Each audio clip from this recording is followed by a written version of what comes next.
Bonjour, encore une fois cette année nous nous retrouvons pour parler de contrefaçon et surtout de la lutte contre la contrefaçon.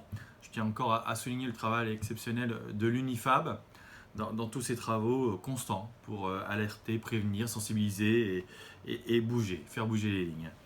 Cette année on a vécu et on vit encore une crise terrible qui a mis en évidence quelques lacunes et il faut en tirer les conséquences.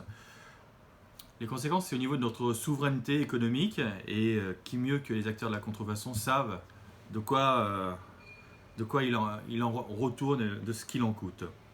Alors, avant tout, je voudrais vraiment saluer toutes les forces de l'ordre, les douaniers qui ont fait des saisies exceptionnelles cette année et notamment sur leur vigilance par rapport à ce fléau des faux médicaments et leur travail pendant cette crise où on a vu que grâce à leur vigilance, d'énormes quantités de faux médicaments ont été saisis. Et c'était évidemment l'un des axes que la Cour de compte a retenu dans le rapport qu'elle nous a fourni il y a un mois à présent. Rapport où tout est détaillé sur le fléau de la contrefaçon en France, sur tous les niveaux. Dès le 4 juillet, dans quelques jours, nous allons commencer à l'Assemblée nationale à notre tour ce rapport en complément des travaux de la Cour des comptes et espérons vraiment, véritablement, à une évolution législative plus qu'une prise de conscience dans les très prochains mois.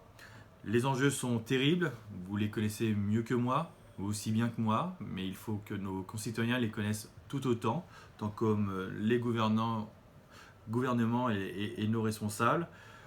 Nous devons être tout simplement à la hauteur de tous ces enjeux économiques évidemment, mais ces enjeux sociétaux, ces enjeux écologiques, ces enjeux sécuritaires, et notamment pour notre sécurité intérieure aussi.